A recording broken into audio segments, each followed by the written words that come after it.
Hello students, तो ये रहा आपका पार्ट 2। पार्ट 1 आपने ज़्यादातर लोग देख चुके हैं, और अगर आपने आंसर की मैच करनी है फटाफट आप अपने आंसर देखिए। कोशिश हमारी 100% आंसर्स आपको सही बताएं।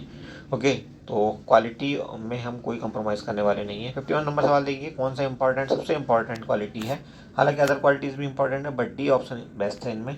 और 52 देखिए, language of the eye is an important mode of which type of communication. तो ये होता है आपका non verbal communication. Next is 53, अगर कोई स्टूडेंट क्लास में एबसेंट है, सॉरी क्लासरूम में पार्शियली करेक्ट आंसर देता है, तब आप क्या करोगे? तो you should tell the complete answer.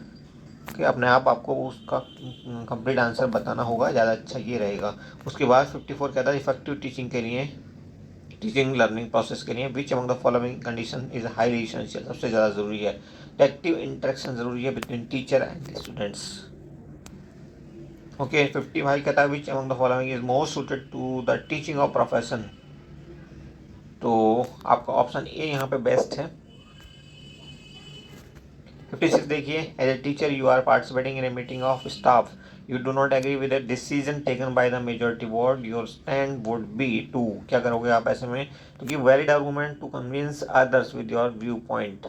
Okay, best है ए ऑप्शन आपका। Next is 57, a test was given by a teacher to his class and it was found that most of the student failed in the test. Test दिया आपने बच्चों को और ज़्यादातर student उसमें fail हो गए। नेक्स्ट कोर्स ऑफ एक्शन आपका क्या होगा? तो डायग्नोस करेंगे आप उसको, वीकनेसेस पहचानेंगे एंड अरेंज करेंगे रेमेडियल टीचिंग।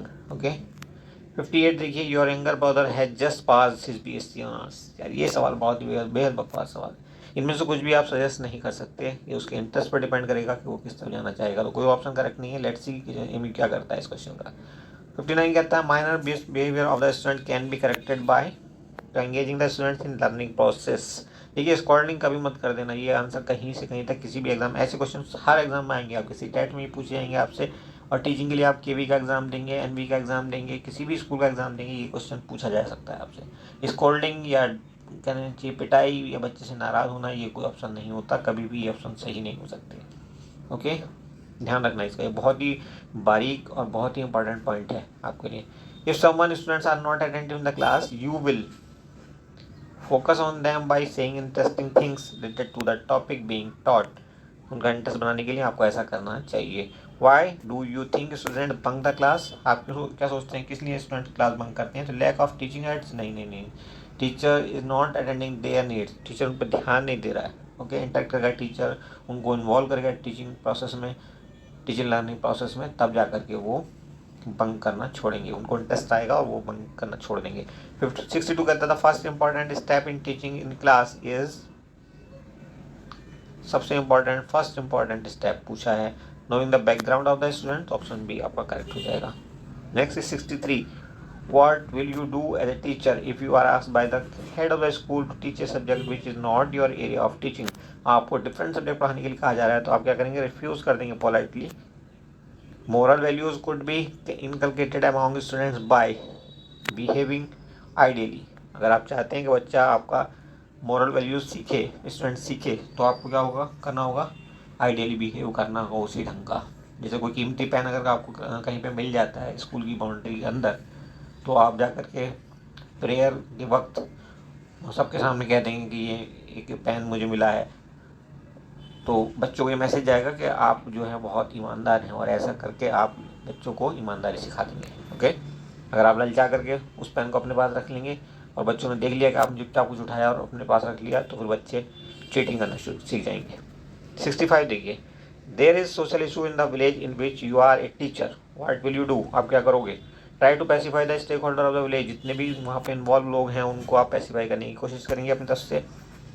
और उसके बाद देखिए 66 कहता है, looking back at one's own teaching, किस टाइप की टीचिंग कहलाती है? Reflective teaching. The best method of teaching is to, क्या? Initiated discussion and participate, discussion method. Okay, उसके बाद 68 कहता है, which among the following are essential for good teaching. तो ये सभी इन्वॉल्व होने चाहिए, डायग्नोसिस भी होना चाहिए, उसमें रेमेडी भी होनी चाहिए, फीडबैक भी, डायरेक्शन भी। Option A is correct. Next is 69, feeling of corporation can be developed in student through group work. आप बच्चों को ग्रुप वर्क में लगा दिए, उनके अंदर इस तरह की फीलिंग्स आने लगेंगी। When a student is absent from the class for a long time, what will you do as a teacher? You will try to know the reason of his absence. Option A is correct. 71 which of the following is the most important element in teaching knowledge of the subject matter? Okay हालांकि relationship between teacher and students भी important होता है, but ये उतना important नहीं है जितना कि subject matter. For a good communication क्या चाहिए हमें? Clarity of thoughts. और 73 देखिए, which among the following is a key for effective teaching? तो instructional variety.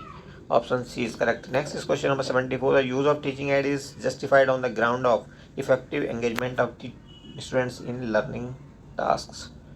Option D is correct. 75, teaching is based upon the mastery of what? Conceptual knowledge. Okay तो ये हो गया आपके टीचिंग एप्टीट्यूड के सवाल। अब हम चलते हैं इंग्लिश लैंग्वेज के सवाल देख लेते हैं, जो कि दिए हैं आई गेस 26 नंबर सवाल के बाद। ओके 26, ये रहा आपका 26 नंबर सवाल। कहता है Farhan tend to come with a long face on Monday means. Long face का मतलब होगा सैड, विद सैड फेस, तो Farhan come gloomy on Monday. Option B आपका आंसर बन जाएगा। नेक्स्ट क्वेश्चन देखेंगे आप। 27 कहता है although Geeta is a solitary person, मतलब अकेला रहना चाहती है, बट हर ट्विन ग्रेटा, उसकी जो जुड़वा है ग्रेटा, वो कैसी है? ग्रेगेरियस हो सकती है, मिलनसार, लोगों से मिलना जुलना पसंद करती है।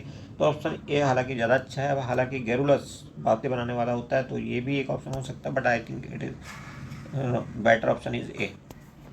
और ब्रिटिश विल राइट, इसमें फिल इन द ब्लैंक है, तो ये दो वर्ड भरे जाएंगे, travelled and travelled. Next is question number 29, fill in the blank cough has. I leave this question, मैं छोड़ देता हूँ इस क्वेश्चन को, आप बताना इसका, क्यों मुझे आ नहीं रहा इसमें कुछ। ओके अगर किसी को आता है तो प्लीज़ कमेंट बॉक्स में कमेंट करके बताइए। Choose the correct option to fill in the blank. Ali was walking on, तो लोकेशन को दिखाएगा, वॉकिंग अलॉन्ग ज़्यादा अच्छा ऑप्शन रहेगा। ओके और उसके बाद चलते हैं 31, These people always seem to have an axe to grind. What does this underlined phrase mean? A strong opinion about something. Option A correct हो जाएगा। नेक्स्ट क्वेश्चन देखेंगे 32, choose, oh my God word लिखा हुआ है, यहाँ underline word है, और ये वर्ड क्या है? पालिम्सेस्ट, और इसका मीनिंग हो रिटन और document. Option D is correct. Next is question number, choose the correct word to fill in the blank. When her school work got to be too much, Zubin had a tendency to procrastinate. Option D is correct। 33 का D, इसका मतलब होता है is to put off from day to day। और choose the correct option to fill in the blank, इसमें आप भरेंगे ये डी ऑप्शन करेक्ट हो जाएगा इसमें, पेल एंड देन पेल। और 35 देखिए, ए डैश डैश डैश और पैरट्स, तो या तो ये फ्लॉक होना चाहिए या कंपनी होना चाहिए, या फिर होना चाहिए क्या, एक और वर्ड भी यूज़ होता है। एनीवे यहाँ पर कंपनी ऑप्शन बेस्ट है अपने आप में। और जी आगे चलते हैं 36, शी डैश ही हर्टल्ड, इसका मतलब run, they are running. Option C is correct. Next is 37, which of the following statement has a transitive verb. Transitive verb वो होते हैं जिनके साथ ऑब्जेक्ट की जरूरत होती है, तो ही ब्रोक द ग्लास, यहाँ पे ऑब्जेक्ट है, बाकी किसी भी सेंटेंस में आप देखेंगे ऑब्जेक्ट नहीं है वर्ब के साथ। ओके सिर्फ सब्जेक्ट है। What is the plural form of salmon, तो ये सैल्मोनी रहेगा। सिंगुलर प्लूरल सेम होता है। उसके बाद आप आगे बढ़ेंगे, इसको कंप्लीट करना है। ट्विस्टेड सेंटेंस दिया है, तो आप थर्ड पैरे लेंगे, मोस्ट पीपल आर एंक्सियस लिखा ना, थर्ड ऑप्शन सही हो जाएगा आपका। नेक्स्ट देखेंगे, choose the correct option. A philanthropist is a person who seeks to promote welfare of others, who loves mankind कह सकते हैं आप। Choose the correct option to complete the sentence. If you had work hard you would have passed. Option C is correct. Next is 42, a phenomena where a single word is associated with two or several related meanings is known as, क्या कहलाता है phenomena? तो ये कहलाता है polysemy. और आगे बढ़ते हैं, चूज द करेक्ट आंसर। यहाँ पे ये अंडरलाइन वर्ड है और इसका मीनिंग आपको बताना है। इसका मीनिंग होगा अनबैलेंस्ड।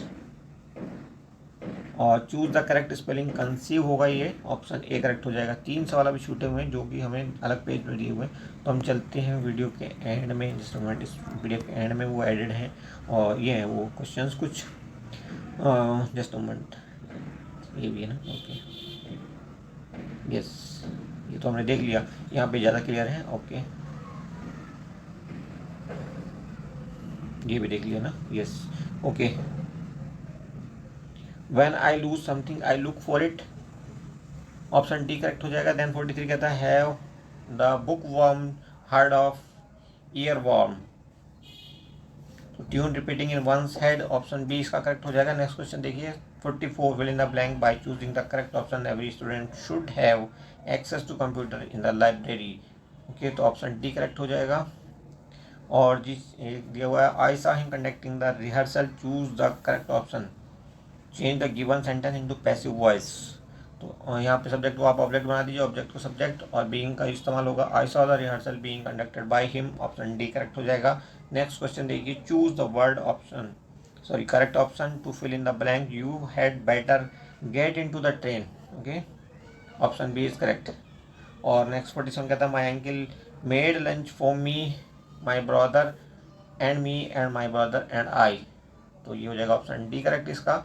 और उसके बाद 47 के बाद आप चलेंगे 48 पे, जस्ट 48 हमने कर लिया क्या, ओके 48 हमने पहले कर लिया, okay that's all in this video. Hope के काफ़ी अच्छा रहा होगा आपके लिए क्वेश्चन पेपर का ये सॉल्यूशन, और गोइंग फॉरवर्ड आपको काफ़ी हेल्प करेगा। हमने कोशिश की जहाँ भी ज़रूरत थी एक्सप्लेन करने की, ओके और कोशिश की 100% आपको सही आंसर बताए जाएँ। तो गोइंग फॉरवर्ड अगर आप एग्जाम देने जा रहे हैं डेफिनेटली ये आपके लिए बहुत हेल्प करेगा। अदरवाइज़ हम सीधे आंसर बता देते और आप आंसर मैच कर लेते, बट वो बच्चे जो कि गोइंग फॉरवर्ड एग्जाम देंगे हमारे साथ जुड़ जाइए। यहाँ पे बहुत सारे जामिया के भी, AMU के, DU के, इवन और यूनिवर्सिटीज़ के BEd क्वेश्चन पेपर भी आपको मिलते हैं। Thank you for watching, see you soon.